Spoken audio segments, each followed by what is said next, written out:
Muito bem. E hoje a gente vai olhar um pouco os modos de subjetivação ocidental. A ideia é fazer uma linha do tempo, mas isso é muito complexo, né? Junto à cultura ocidental. Por que a cultura ocidental? Porque é onde a gente está e onde aquilo que a gente faz é precificado, né? E a gente está buscando pistas, né, sobre essa origem do desvalor, do feito à mão.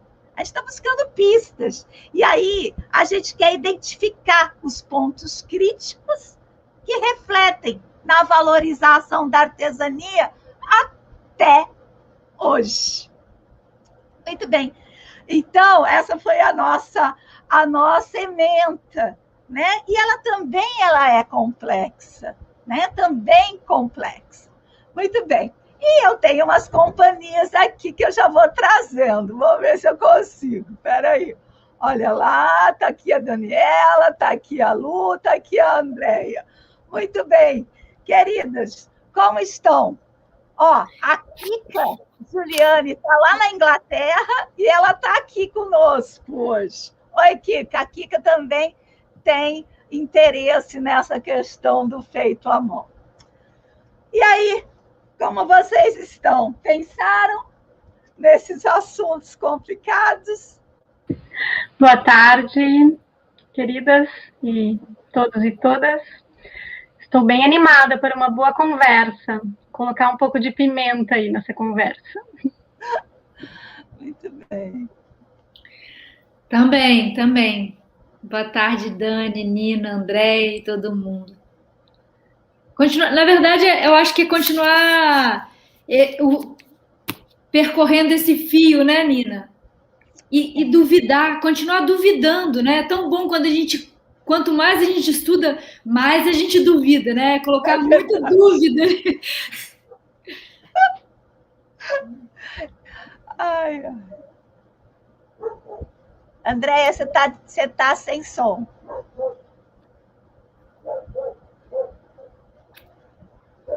Muito bem. Aperta aí no botãozinho do microfone. Não tá dando, André? Deixa eu ver se eu consigo eu mesma. Deixa eu ver. Não, é você mesmo. É você ter que clicar no microfone. Muito bem, gente. Olha só, fiquei pensando muito. Demais. Andréia, se você quiser sair e entrar de novo, fica à vontade, tá bem? Olha só, fiquei pensando demais nisso. Fiquei pensando, né, nessa questão que a gente tinha falado de passear por esse lugar que começa lá na Grécia e vai. Eu acho que a gente tem que parar ali, digamos assim,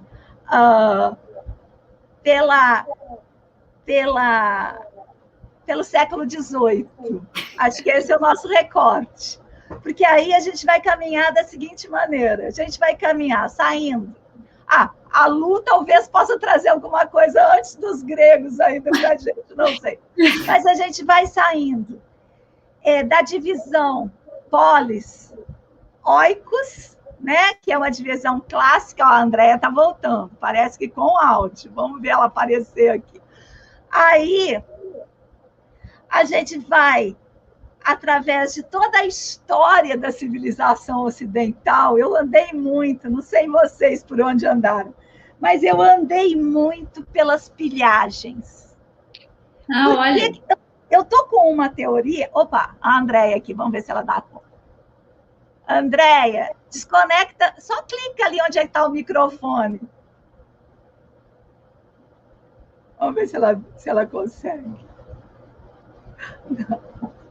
Não deu, ela desligou a câmera. Agora conseguiu, vai dar tudo certo. E aí eu fiquei pensando que muito, né, daquilo que a gente... Deixa eu tirar ela um pouquinho aqui, enquanto ela consegue se localizar. Muito daquilo que a gente tem como gosto da artesania é fruto de um gosto de pilhagem, Não sei se vocês concordam comigo. Estou achando interessantíssimo. É uma teoria que eu fui inventando, assim, Sim. pensando. Por quê? Porque esse lugar, claro, deve ter vários embasamentos sobre isso, só que eu só fui na intuição. Por quê? Porque as artes manuais, o que a gente aprecia, né, enquanto artesania, eu vou pegar hoje. Eu vou pegar um movimento corriqueiro. A pessoa vai viajar, né? Aí, na beira da estrada, tem artesanato. Ela para, né? E compra o artesanato. Pronto, parece inocente. No entanto, se a gente for pensar historicamente, com os espólios das conquistas, com as pilhagens, está tudo envolvido, né, gente? A cultura do outro. Você fazia uma peça de artesania para o seu uso. O artistar da artesania estava grudado. Por quê? Porque o ser humano, né, quando ele vai fazer uma coisa, ele faz uma coisa artistado. Ele não faz uma coisa feia, né? Ele vai fazer qualquer coisa que ele vai fazer, seja uma caneca, uma cuia. Ele vai artistar essa cuia, porque é um movimento da alma humana, né? Enfim. Aí, essa cuia está lá toda trabalhada, toda esculpida na casca do coco, em baixo relevo, aquela preciosidade. O ocidental capitalista, não, porque tudo isso é pré-capitalista, mas já dá as bases. Chega, invade e pega essa beleza para si. Mas é sempre, digamos assim, um gesto de formação de gosto, de apropriação da cultura do outro, como uma coisa exótica. E muito daquilo que nós fazemos hoje enquanto artesania, cognitivamente, eu nem sei se dá para falar isso, tem esse lugar, né? De, nossa, e ainda os comentários. Nossa, eu comprei isso, eu detesto. Nossa, eu comprei isso, e você não vai acreditar, super barato. Não é assim? Vocês já não escutaram isso?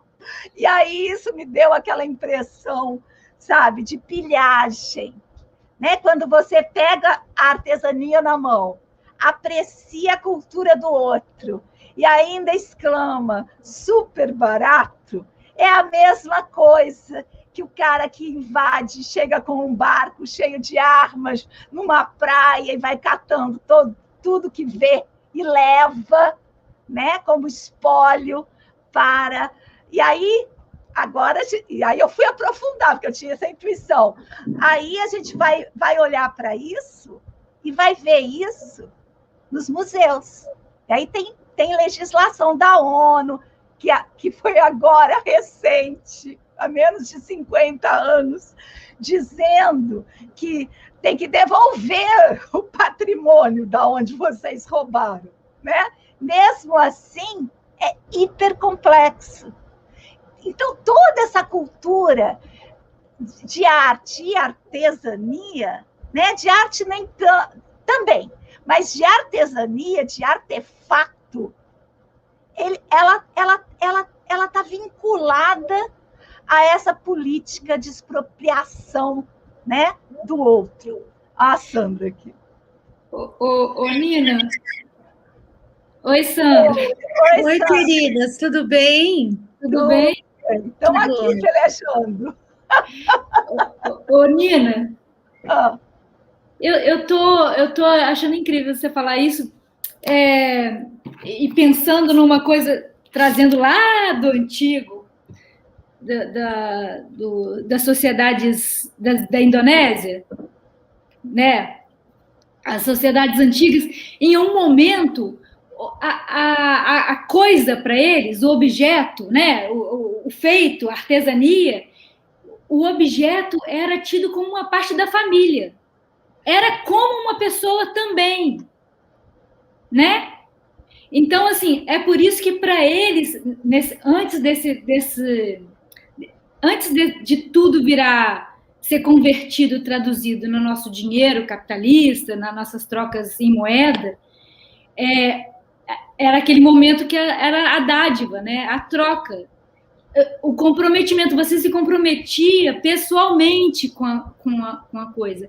E quando você falou assim, da pilhagem, eu estou achando muito interessante isso, né? Engraçado nesse sentido de interessante, porque a gente vai costurando as coisas enquanto vai falando, né? Como você fala, na imanência. E quando você falou, é uma forma de se apropriar da cultura do outro, na verdade é isso que o homem sempre quis, é uma cobiça de querer o outro, não é só... Quando ele pegava a coisa do outro, ele quer o outro para ele, né?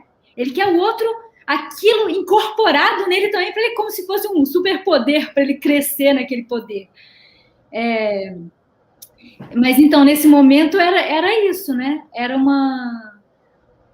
Quando você passava um presente para o outro, ou quando você fazia uma coisa, que aquela coisa tinha esse movimento como você fala, artistado da beleza, ele trazia a beleza que é um movimento da alma, então ele colocava uma semente dele no objeto, na coisa, né?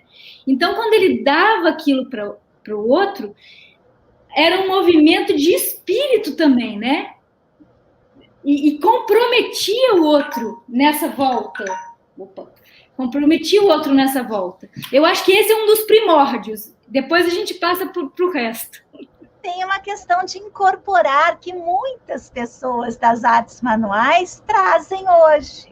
Sim, é engraçado. Eu gosto de dar presentes que eu mesma faço. Eu que trabalho com muitas mulheres de classe média que trabalham com artesania, né? Que é onde a gente está. A gente escuta muito isso. Eu gosto de fazer coisas com as próprias mãos para dar de presente. É um pouco isso dessa incorporação que você está trazendo aí. Muito bem, vamos passar essa rodada, mas eu queria dar um passinho atrás aí. Podemos passar. Andréia, será que você consegue falar? Sandra? A Andréia vai conseguir. Estão me ouvindo? Eu estou ouvindo bem. Sim, sim. Boa tarde. Estou escutando vocês, né? Muita coisa está entrando, muito com o que eu pensei, durante a semana, o que eu vi e pesquisei, né? Não vou dizer que eu li muito, não, porque eu sou do tempo do podcast. Eu tenho um marido deficiente visual, e aí eu aprendi muito a usar essas ferramentas de acessibilidade, né? De ouvir os livros. Então, eu leio pouco e escuto muito. Foi um hábito que eu peguei com... Então, às vezes eu estou fazendo as coisas e estou procurando. Então, e você isso sabe que você isso falou, é um movimento de escuta, é um movimento típico das artes manuais, né? Você está fazendo arte eu vou aqui fazendo e escutando, legal. Sim, e vou escutando. Isso e também, para mim, é uma maneira que eu consigo entender melhor do que ali eu focada na leitura. Eu sou um pouco dislexa, né? Mas vocês vieram trazendo bem o que eu estava refletindo mesmo, da apropriação, né? De como a gente... Eu tenho muito mais questões, perguntas do que respostas, né? Porque como a gente está vivendo um momento muito dramático, eu também estou muito envolvida nesse momento atual que nós estamos vivendo agora, e como que o mundo tem que pensar de uma outra forma, né? O mundo tem que ser sustentável. Que tipo de arte manual que eu também estou produzindo? Que tipo de arte manual? O que eu estou entregando para o mundo, né? Eu vou fazer... eu estou aqui fazendo meu ateliê, eu quero fazer brinquedos e jogos educativos. Para quê? Para sucatear mais o planeta. Por que eu estou fazendo isso? Qual é o valor disso, do que eu estou querendo levar na forma da minha arte, né? Porque eu fiquei muito pensando nisso, né? Eu trabalhei muitos anos com projetos de educação ambiental e trabalhei com plástico muito tempo, com garrafas PET, essas coisas assim, né? Depois que eu conheci a pedagogia Waldorf, que eu fui um pouco me livrando desse mundo, né, do plástico, mas, assim, são muitas questões, né, que envolvem a arte manual e a sustentabilidade real desse planeta, né? Eu fiquei muito pensando nisso, procurando referências e eu vou Olha dizer só, que eu escutei muita coisa, mas não tenho muitas referências para passar. Eu estou mais no dia a dia mesmo, sabe? a Kika está falando assim, adorei sua fala, Andréia. Ela está lá no YouTube. Sandra, você quer falar? Vamos circular um pouco a palavra para a gente poder ir para a nossa temática. Quero sim. Tudo bem, meninas? Prazer imenso estar aqui. Eu fiquei pensando esses dias numa questão que está sempre presente, Nina, você tocou nesse assunto que eu acho que é muito legal. Quando a gente tem que presentear o outro, a gente pode fazer o que a gente quiser ou colocar a nossa habilidade no mundo. Só que tem uma questão aí que é curiosa, que as pessoas foram, à medida que o tempo foi passando, foram construindo para si a ideia desse valor mercantilista, desse valor do comprado, desse valor do fabricado, esse valor que suplantou o fazer. O fazer culturalmente perdeu essa grande beleza. E aí eu fiquei pensando, né? O que é que define? Por que as pessoas não fazem? Porque provavelmente elas acham que o que elas fazem não é legal. E depois eu fiquei pensando, o que é que a gente pode fazer dentro desse fazer para doar-se? Tudo! Aí comecei a pensar, gente, é tudo. Aí comecei a fazer uma lista ontem, Nina, para ficar pensando nessa história do que a gente pode ofertar.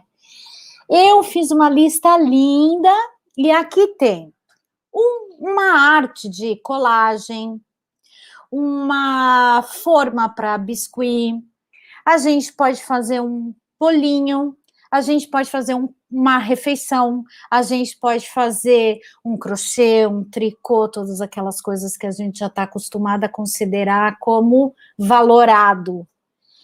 E esse valor intrínseco está na alma, né? É a doação interna de ser bem bacana.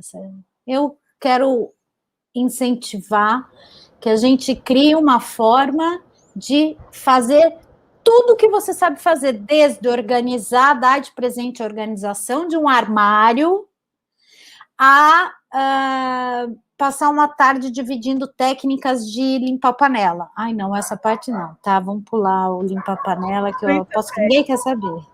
Vamos escutar, então. Obrigada. Vamos escutar, Daniela.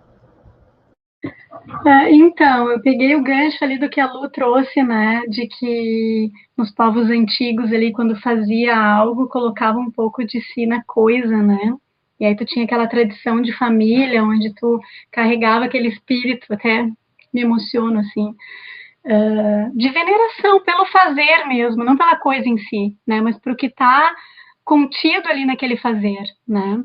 E lá pelas tantas, nós, enquanto seres, né, na sociedade, nos tornamos a própria coisa.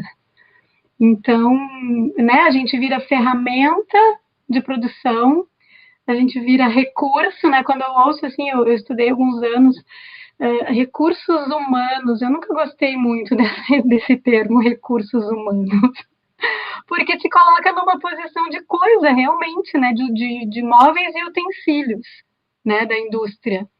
Então, realmente, como resgatar esse lugar aí do protagonismo e do valor daquilo que é feito, que é exclusivo, né? O meu filho entrou no primeiro ano e nós fizemos uma bolsa escolar para ele de tecido quando eu estava grávida. Eu guardei durante 7 anos essa bolsa, né, na escola Waldorf. E aí, quando ele entrou agora no primeiro ano, que eu dei de presente essa bolsa, eu digo, essa bolsa, meu filho, é única. Ninguém mais no mundo tem. Então, assim, ó, ela não tem preço, mas ela vale muito, né? Porque foi feita por mim, pela tua avó, nós guardamos durante 7 anos, e pode ter algo parecido, mas igual não tem, né? Falando em dar de presente, eu agora estou tecendo uma manta para um recém-nascido, de uma amiga, porque eu pensei, que presente eu vou dar? Aí, se eu vou dar todas as minhas intenções, tudo aquilo que eu quero desejar de bom para essa criança nessa caminhada, e eu vou colocar isso na trama, né? Então, assim, quantas horas do meu tempo eu estou dedicando para esse ser que chegou agora, né? E que vai receber essa energia através de algo que foi produzido, mas que eu poderia ter comprado numa loja, né? E não teria toda essa energia. Então, eu acho assim, interessante a gente fazer esse fio da história. Em que momento, né? O que a gente faz com as mãos deixou de ter valor, e só tem valor o que a gente estuda, o que a gente produz intelectualmente, né? Onde foi que, né? Como que a gente consegue resgatar, né, esse equilíbrio de novo? Muito bem. Olha só, gente, espera aí, Lu. Vou dar uma mexida aqui. Calma. Por quê? Porque se a gente for falar de doação, a gente está exatamente na contramão daquilo que a gente quer compor como valor. E a gente está trazendo o aspecto mais nefasto do trabalho artesanal, de quem quer viver do que faz. É porque a gente fica doando coisa que tem gente que tem que sobreviver disso, não pode. Então, pera lá, vamos voltar atrás. Não, foi só um aspecto que eu trouxe em relação ao valor do que é feito, entende? Em relação ao tempo de vida, em relação às escolhas. Mas eu trouxe também na questão da doação do presente. Eu trouxe o presente, estou falando de mim mesmo, eu trouxe a questão do presente. Então, vamos organizar para o ar de novo. Vamos organizar. Olha só, o que a gente está querendo trazer como a questão do presente, como a questão é o vínculo, digamos assim, que a Lu trouxe, o vínculo entre aquilo que se faz, o artífice, e o objeto. É isso, tá? A gente não está dizendo que coisa artesanal precisa ser só para doação, a gente não está falando isso. Não foi o que a Daniela falou, não foi o que eu falei, a gente só estava dando exemplo. O que a gente está querendo entender aqui, né, é de que maneira esse objeto, que tem essa conexão tão direta com quem faz, perdeu o valor. E aí a gente tem que ir lá e voltar. Vou falar isso e solto a palavra para a Lu. Um início. Olha só, quero antes... Peraí, deixa eu falar e soltar para você, mas deixa eu falar primeiro. Olha só, quero trazer só um alerta do horizonte. Nós ainda vamos para a teoria do valor. Nós não estamos lá, tá bom? A gente está tentando pistas. Eu vou trazer a minha, depois solto para a Lu. No início, eu pensei assim, escrevi assim, os modos de apropriação da cultura grega. Porque uma coisa é a cultura grega, localizada, datada na Grécia. Outra coisa é a apropriação desses valores em outra época, né? Platão via o corpo, por quê? Porque eu suspeito que essa desvalorização tem a ver com essa pilhagem também, que é aquilo que é trabalho, aquilo que é feito de trabalho manual, aquilo que é corporal, trabalho braçal, é desvalorizado numa sociedade aristocrática, né? Então, Platão via o corpo como a fonte do mal. Quem faz os trabalhos manuais? O corpo, não é? Manual. Aristóteles vê como positiva a integrada relação corpo e alma, mas deixa claro que o corpo tem duas categorias, a nobre e a não tão nobre. Ou seja, do diafragma para cima, beleza, do diafragma para baixo, não. todo o trabalho, toda a necessidade do organismo, toda a fome, todo o instinto é visto como negativo. Por quê? Porque a gente está mexendo com uma sociedade aristocrática, que vem nos assombrando até hoje. E daqui para baixo é o animal, né? Já está presente esse pensamento lá no Platão, lá no Timeu, que está na minha tese. E no Aristóteles, está lá quando ele fala dos animais. Bem, qual que é meu argumento? Que essa supremacia da mente sobre o corpo, essa dicotomia trabalho braçal, trabalho intelectual, que se inaugura com o pensamento ocidental, que se a gente vai olhar para outras culturas, a gente não vai ver isso, que isso reflete até hoje, primeiro, permitindo que o outro se aproprie, né, do trabalho, seja pela escravidão, seja pela... enfim. Mas também do patrimônio, digamos, feito por esse trabalho, né? Bem, enfim, parei. Lu, é sua palavra. Ai, ótimo. Eu estava me coçando, porque eu acho que justamente isso, eu acho que a gente está partindo tentando pescar esses inícios do mercado, num bom sentido, né? E eu acho que essas trocas de início, mesmo quando a gente faz hoje, a gente está trazendo uma coisa que é muito ancestral, mas que compromete, é uma troca de valor em um outro lugar, em outro contexto. Quando se fazia uma coisa, um objeto, às vezes não se fazia só para uso nosso, às vezes eles faziam como troca de clãs. E isso comprometia o outro clã num valor que era a moeda da época, né?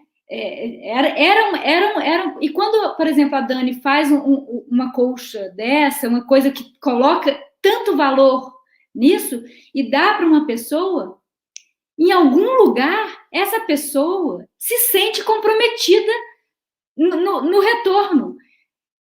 É que essa moeda, esse retorno pode não estar traduzido monetariamente, que eu acho que facilita muito.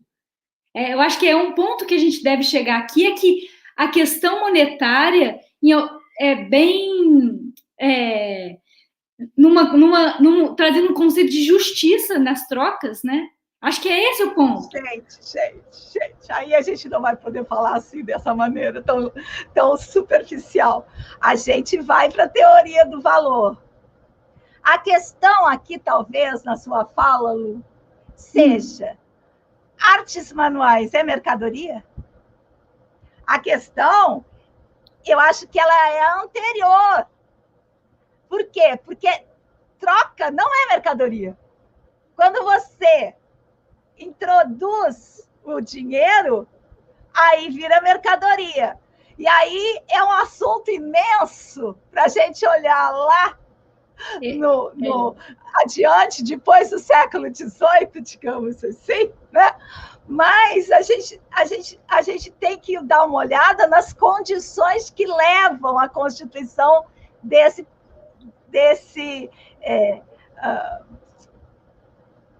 sistema de trocas, né? Então, eu acho que uma coisa importante para nós, das artes manuais, daquelas pessoas que produzem artefatos, nós vamos produzir mercadoria? Mas aí, se a gente vai produzir mercadoria, aí tem uma série de questões que a gente vai ter que avaliar, mas não dá, né? Sim. Então, eu entendo que o seu ponto de partida, mas é porque eu estou falando de um determinado contexto e eu não trago, pelo que eu estou entendendo, se eu falar artes manuais não é uma mercadoria, ou é uma mercadoria, ou artes manuais é uma mercadoria, eu vou estar falando mal, é isso? Porque eu não entendo como, assim... Não, são categorias, né? São categorias. Então, se a gente vai falar de mercadoria, a gente vai ter que entrar no conceito de mercadoria. A gente vai ter que entrar na teoria do valor. Valor de uso, valor de troca. A gente vai ter que... Não dá para a gente escapar dessas questões, não, né? Eu acho que não dá mesmo. Mas eu acho que tem uma coisa anterior. Por quê? Porque até agora a gente falou de coisas que não são mercadoria. Porque se eu produzo com minhas mãos, se eu entrego ao outro, isso não é mercadoria. O valor das artes manuais como mercadoria, aí tem um buraco, que é o que a gente está tentando olhar, que é o desvalor. Fala, Daniela. Sim, até porque essa questão, né, eu não vejo problema em falar sobre a arte manual como mercadoria, né? Depende do que carrega, né? O que a gente carrega nesse conceito.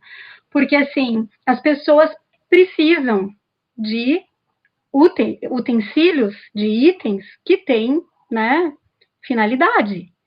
E esses itens, eles podem ser feitos por máquinas, por linhas de produção, né, ou por pessoas que vão fazer com as suas próprias mãos, né? Eu acho que tem aí uma questão, um nó, né?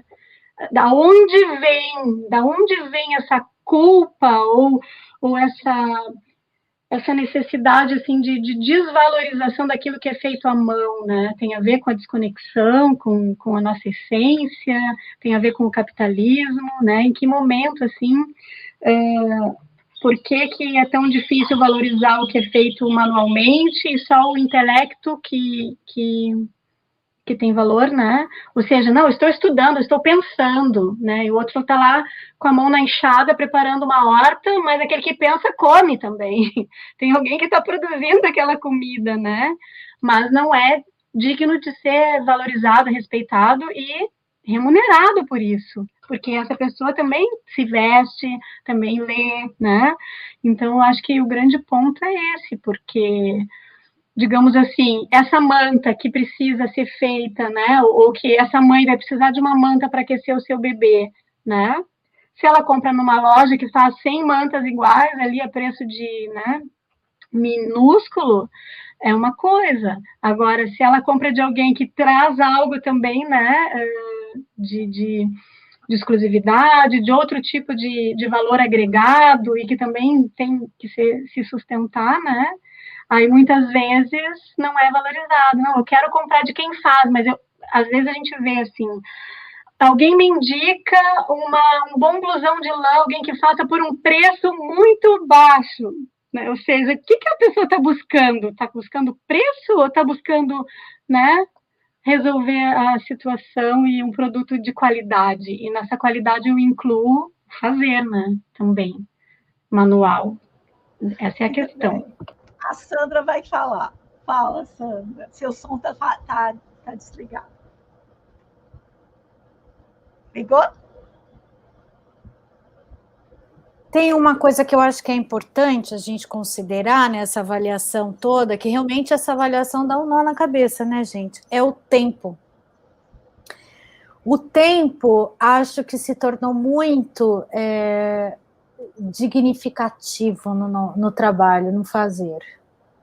A questão do tempo acabou que por determinar um monte de... exatamente esse lugar onde, enquanto eu faço uma colcha que eu vou levar 3 meses para fazer, que eu preciso valorar isso em hora, em material, e, no entanto, eu posso pagar 1/5 do valor se eu colocar isso numa máquina. Então, a questão do tempo, eu gosto da ideia de Platão, quando ele diz, não gosto da ideia, mas eu gosto de considerar a ideia desse pensar, dessa evolução do fazer, ou melhor, dessa involução do fazer, por conta desse pensamento de que daqui para cima é digno, daqui para baixo não é, sem considerar que o coração e as mãos estão quase que no andar superior, né?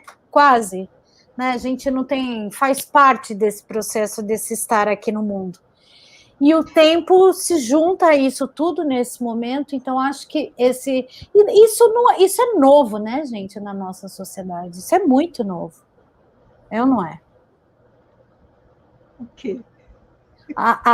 O tempo primeiro de tudo, a minha avó comprava, fazia todos os presentes da família inteira e tinha essa questão que você diz, que não é mercadoria, é troca. Mas também a troca é de pirar isso, Nina, porque é uma troca monetária, mas a gente não pode chamar de monetário porque não tem o dinheiro. Tá. Gente, olha só, isso tudo está mapeado, tá bom, gente? Isso tudo está mapeado. A questão do valor relacionado ao tempo é datado, começou com historicamente construído, né? Isso tudo é o nosso combo, digamos assim, tem tudo isso aí. Então, o que a gente está buscando, né, é começar a olhar para esses fatores todos que são muito complicados, né? Mas a gente tem que entender como que se dá essa instituição da mercadoria, o tempo de trabalho. Então, isso tudo é importante para nós. Mas, por enquanto, a gente tem que andar, tem que ir passo a passo, né? Por quê? Porque se a gente já sair lá e já chegar no preço, já chegar no mercado, já chegar na definição de troca, de mercadoria, a gente vai perder um detalhe que é muito importante, que é a questão da desqualificação do trabalho manual, do trabalho braçal, do trabalho com o corpo. Né? Não importa se as mãos são grudadas no coração. A questão é que tudo que é feito com o corpo é desqualificado, né? E a gente nem colocou uma pimentinha aí, com o corpo feminino, mais ainda, né? Enfim. Então, Nina, eu estava na minha cabeça, estou junto com as meninas pensando, na minha cabeça eu estava pensando mais em mercado, nessa coisa da troca mesmo. Então, a gente está falando de uma outra coisa, então não vou nem falar disso. Não, a gente vai falar disso. Eu entendi. Mas, então, nesse lugar, a gente está tentando olhar para os modos de subjetivação. Sim. Que ao chegar lá no mercado, influenciam. Eu tinha feito, eu estava pensando lá no capítulo 4 do Capital. Acho que é lá que tem acho que é lá, tá, gente? Do primeiro volume. Acho que lá tem uma coisa, que na época que o Marx escreveu, tinha aquela coisa das mesas flutuantes. Lembra daquilo? Das mesas flutuantes? Ele tá falando do preço, da fetiche da mercadoria. É isso que ele está falando. O fetiche da mercadoria tem muito a ver com isso que a gente está falando aqui, só que eu não queria já pular para o fetiche da mercadoria de uma vez. E aí eu tinha feito assim, na minha cabeça. Não, claro, o valor, o fetiche da mercadoria, todas essas coisas são importantes. Mas vamos pegar a metáfora das mesas flutuantes. Vocês sabem o que é? Teve uma época que tinha assim, vinha o espírito falar, e tinha o médium com as mesas flutuantes, quando chegava o espírito, a mesa se mexia e tal. Tá lá. Isso não estou falando eu, estou falando, está escrito lá no Marcos. E aí, esse é o contexto. Só que a gente está olhando, olha só, a gente sabe que é um trambique, que as mesas não flutuam. Não sei se vai dar certo essa minha metáfora, tá bom?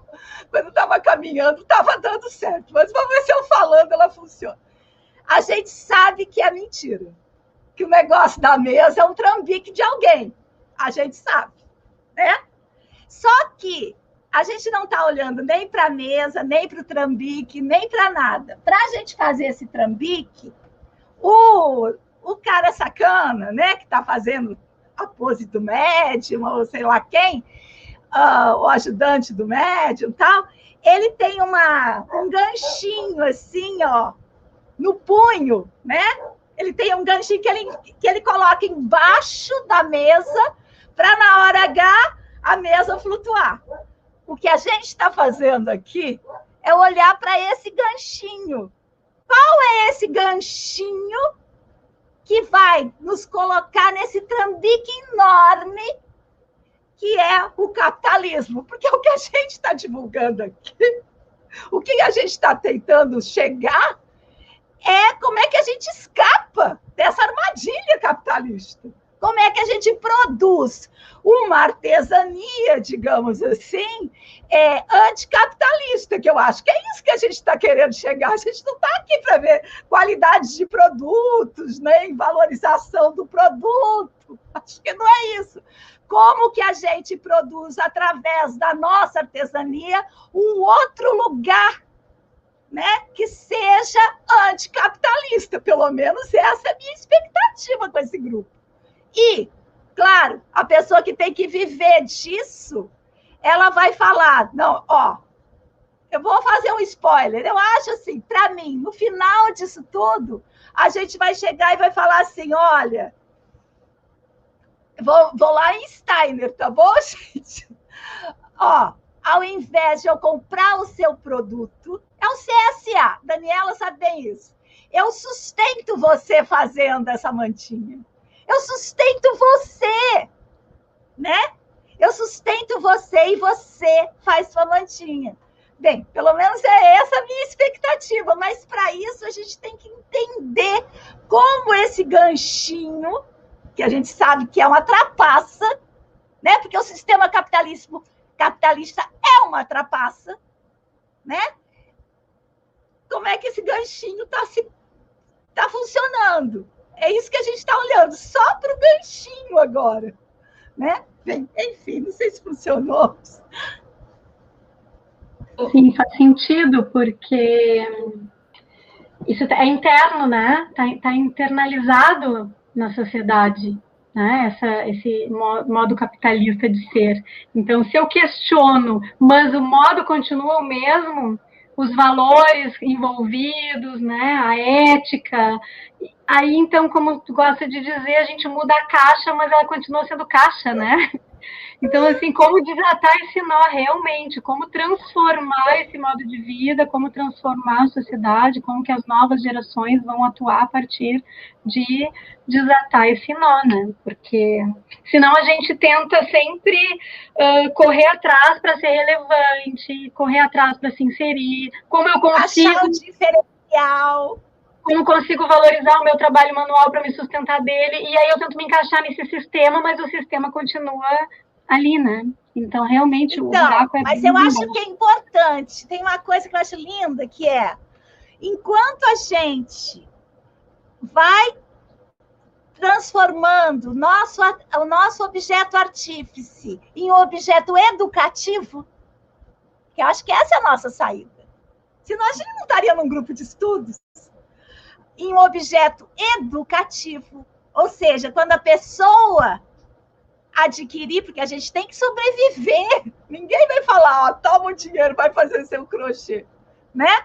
Enquanto a gente faz é isso que eu ia dizer. Enquanto Quem aí de vocês vive da arte, assim como eu? Eu vivo disso. Aí eu estou tentando encaixar o meu pensamento. Eu acho que eu estou no lugar errado, então é isso. Não sei, eu fiquei um pouco confusa, porque eu vivo disso, né? Então eu estou num modo capitalista, mas eu não quero estar num modo capitalista. Eu quero, assim, achar uma maneira de eu viver disso sem estar com esse conflito. Ao mesmo tempo, eu quero que, tipo assim, pessoas que tenham pouca condição financeira possam ter uma boneca Waldorf, que não só, né, uma pessoa que tem R$400, R$500 para pagar numa boneca. Eu não sei se eu estou conseguindo ser clara, assim, eu tenho muitas dúvidas da onde eu estou pisando e aonde eu busco essas referências. Eu não estou sabendo aonde eu encontro essas referências, não, sabe? Porque se eu for lá atrás, a desvalorização é desde a Gênese. A mulher é desvalorizada, o trabalho doméstico é desvalorizado. Eu me desvalorizo porque eu sou artífice. Eu estou aqui perante vocês e falo, cara, o que eu estou fazendo aqui? Olha, uma é doutora, a outra é empresária, a outra mora fora do país, a outra... Eu vivo disso. E, tipo assim, eu estou tentando me encontrar. Como que eu saio também desse modo capitalista? Nós vamos construir aí uma... Não sei. Posso falar, Nina? Ela me interrompeu só para eu concluir também meu pensamento. Andréa, querida, olha só. A gente tem que pensar em fazer das nossas artesanias objetos educativos para fazer ver o valor, fazer ver a luta de classes, digamos assim, ou a luta de gênero, ou os conflitos que esse objeto implica. A dificuldade de valorar, ela precisa estar evidente para a pessoa que compra. Porque se a pessoa que compra for comprar o que você produz com o mesmo corpo de conhecimento que ela vai na prateleira, ela não vai saber valorar. Cabe a nós que fazemos artesania, produzir conhecimento nesse sentido. Por quê? Porque a pessoa está no automatismo, ela quer os objetos, ela quer pilhar. Ela quer o melhor pelo mais barato, ela quer mais quantidade pelo menos... É a gente que faz, e é para isso que a gente está aqui, é que tem que trazer junto àquilo que a gente faz, o conhecimento de que tudo o que está ali importa.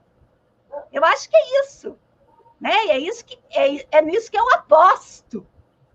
Eu me tornei doutora para isso. Exato. E desculpa, não. Eu acho que tem essa... Quando eu falei desse início que as coisas e as pessoas estavam misturadas, era para chegar num ponto que, claro que virou uma armadilha, mas que era um ponto de avanço, que as pessoas e as coisas se separaram, e o conceito de pessoa foi... E agora, a gente, como pessoa, a gente precisa buscar esse lugar, que agora está armadilhado, mas a gente precisa, como pessoa, achar esse lugar, um bom lugar da coisa, né? Mas não sei se vocês viram uma última notícia que descobriram agora uma cidade no Egito, e mais de 3.000 anos, uma cidade de artesãos. Ou seja, há mais de 3.000 anos atrás, a cidade lá, as pirâmides, os nobres ficavam num lugar, e aí tinha uma cidade enorme de artesãos para eles. Então, era uma época que realmente os artesãos também eram coisas. Era isso que a Nina está trazendo do corpo desvalorizado. Esses podiam morrer ali fazendo. Não? Coloca outro naquelas casas.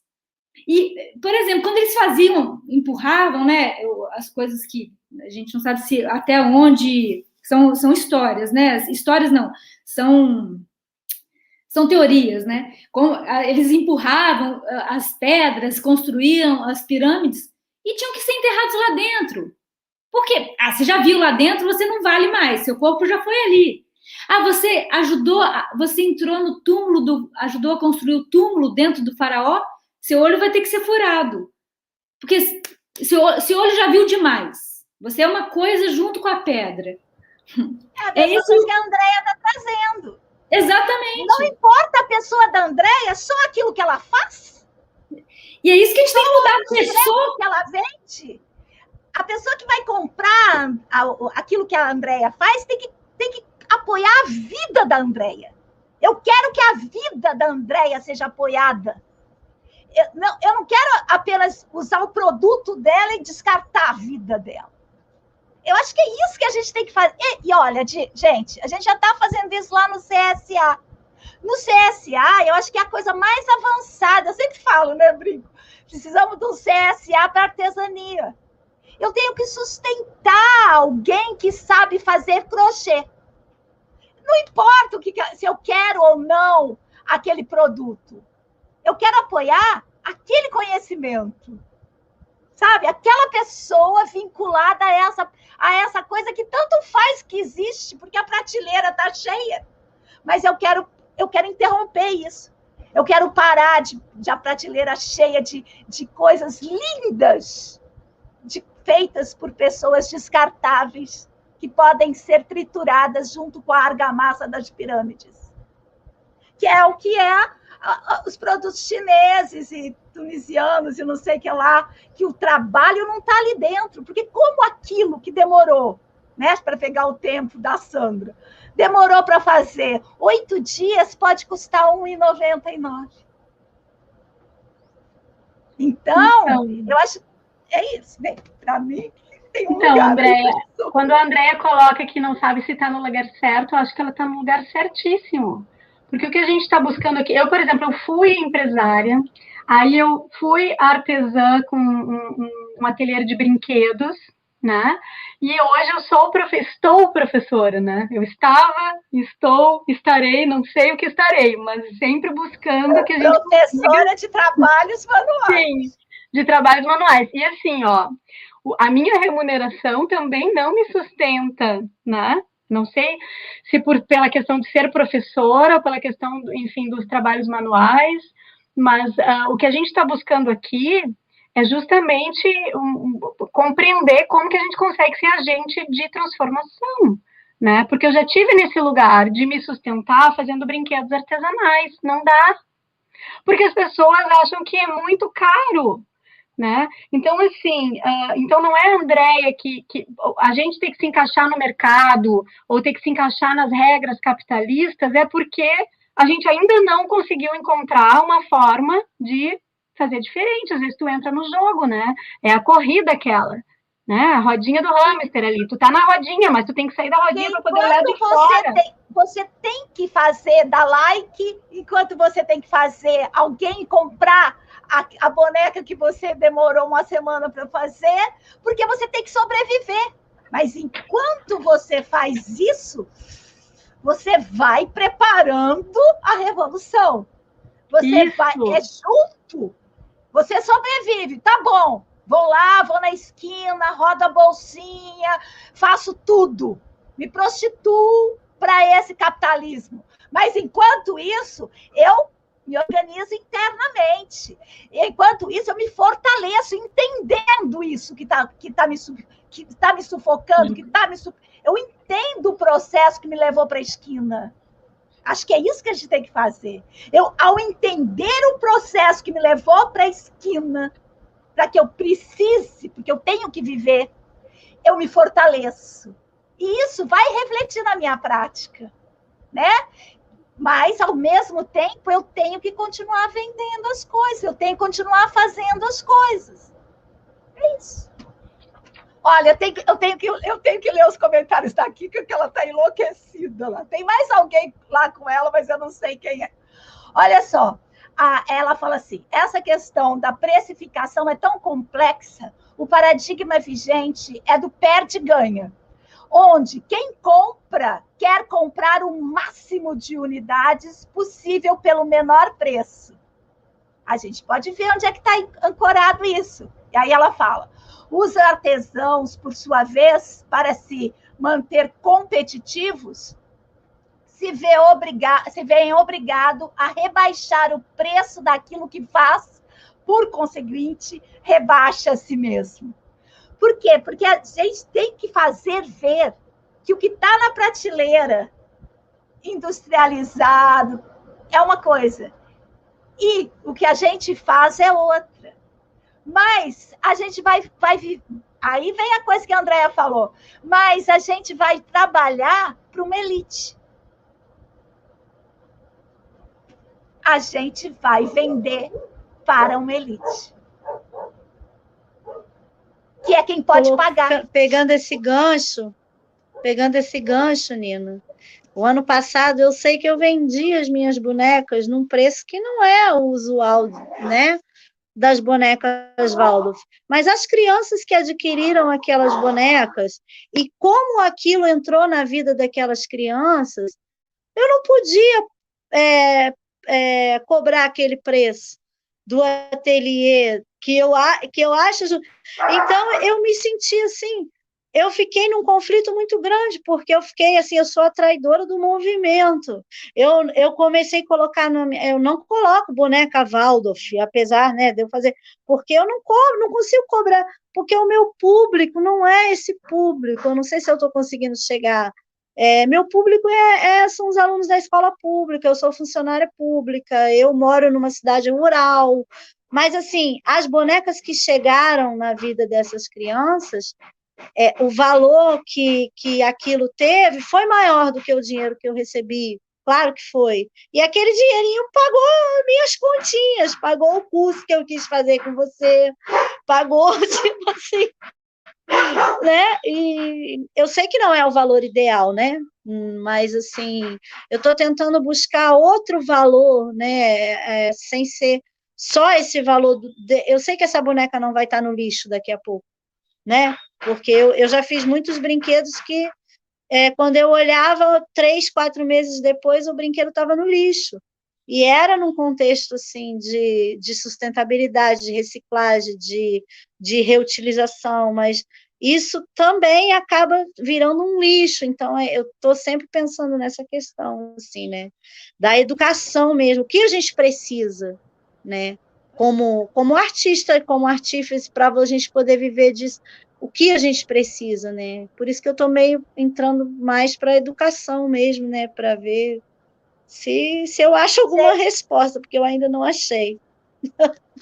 Eu não sei se a gente vai ter resposta, mas ao pesquisar, a gente se fortalece, não é? Por quê? Porque uma coisa é você se sentir, digamos assim, submissa a um mundo, e a outra coisa é você entender que você está submissa a esse mundo, né? Gente, temos que ir embora. Olha só, é um grupo que vai seguir. A minha ideia é que durante o mês a gente debata, chega aqui, a gente só se vê, mas que esses incômodos, que essas lutas todas que a gente tem, que elas sigam durante o mês, né? Então, queria passar uma última falinha, que já dei 1h03, uma última falinha para cada uma, para a gente encerrar.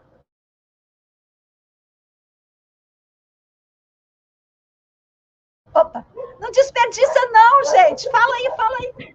Vou lá, então. Não, eu acho que esses momentos, eles nos trazem a possibilidade, não de ter respostas, né, mas de fazer perguntas. E quando a gente faz perguntas, a gente consegue se colocar num outro lugar, né, e começa a exercer um protagonismo, assim. E isso é muito valioso. Eu também não tenho respostas, né, estou em busca das perguntas. Muito grata pelo encontro de hoje. Porque esse lugar de não ter a resposta, ele dá uma agonia, né? Dá uma agonia muito grande, né, gente? Então, a gente fica aqui se perguntando e eu fico aqui agoniada. Eu também, eu vivo angustiada. Pois é, mas você sabe que essa saída que a gente se propõe aqui, ela é um super estímulo, maravilhoso, né? A gente precisa muito desse ímpeto. E a Nina tem razão. A gente talvez não chegue a lugar algum. Porque, enfim, a gente está completamente inserido e somos... Mas um prazer imenso. Eu acho que a gente chega, sim, num lugar... E a gente já chegou. Eu acho que a gente já saiu, né, Nina? Estamos nesse lugar. Que esse é o lugar. Não existe outro. Não existe um paraíso anticapitalista. Existe o lugar onde a gente funcionamento. Boa. Ai, muito bem, gente. Eu preciso ler, antes de passar a palavra para a Lu e para a Andréia, eu preciso ler a Cláudia falando assim: olá, como vivo do meu trabalho artesanal, o valor dele também carrega o positivo ou o negativo da cultura onde estou inserida e o valor positivo ou negativo do sentimento de produção. Estou errada? Não, na minha opinião, não. E a Kika está falando assim, já se despedindo. Como se diz em Minas, apesar de ela estar em, acho que Londres, adorei a prosa. Muito bem. Andréia e Lu. Eu quero agradecer também estar aqui com vocês. Eu acho que sempre um estímulo. A gente sempre entra com um fiozinho e sai com uma porção de raminho, né? Mas isso é que estimula. E eu acho que o mais importante para mim, assim, que é essa luta todo dia, é esse duvidar todo dia. E eu acho que o ponto é essa dignidade, essa busca de dignidade da pessoa, sabe? Isso que a gente trouxe o tempo inteiro, assim, nós somos pessoas. Se a gente for contaminando outras, contaminando, né? É contaminar mesmo. Se for arrebanhando esses termos são horríveis, mas é isso. Somos uma inspirando. Vou te dar um termo. Rebanho num bom sentido, né? Assim, rebanho nunca vai ser bom sentido. Aí a gente vai entrar numa discussão. Uma discussão vegana terrível. Não, eu tenho rebanho no outro sentido. É simbólico para mim. Mas eu acho que é isso. É uma busca por justiça. Eu acho, no fundo das coisas, é uma busca por justiça. Gostei dessa última coisa. O advogado falando, é uma busca por justiça. É isso. Andréia, querida. Eu agradeço, né, a conversa. Agradeço a conversa. Estou aqui, assim, tentando encontrar o meu valor na minha biografia atual, sabe? Eu quero achar o meu valor. Eu sempre vivi disso. E eu sempre me desvalorizei. E eu sei que muitas mulheres passam por isso que eu estou passando, entendeu? Eu não quero imitar ninguém, eu não vou inventar a roda. Tem vários ateliês que eu estou aqui montando meu pequeno. Eu podia imitar várias coisas, eu não quero imitar ninguém, eu não quero descobrir a roda. Eu quero só aprender a dar o meu valor, porque eu ainda tenho uma caminhada, né? Aqui nessa terra, e eu preciso fazer isso, porque é isso que eu sei fazer, é isso que eu gosto, é isso que a minha alma, eu gosto de me encantar, porque eu fico encantada com a arte manual, mesmo que ela não me traga o retorno que ela deveria me trazer, mas eu acho que eu mereço também esse retorno, então estamos aqui, né, fazendo perguntas, e vamos ver onde que a gente vai chegar. Eu espero que, de alguma maneira, isso possa incentivar outras mulheres a também se valorizarem. Porque o desvalor já vem de muito tempo, né? Muito tempo. E obrigada. Muito bem, gente. Acho que agora a gente tem que ir mesmo. Agradecemos quem esteve aqui, se inscreveu para estar ao vivo conosco e agradecemos já na transmissão quem esteve aqui pelo YouTube. Obrigada, gente!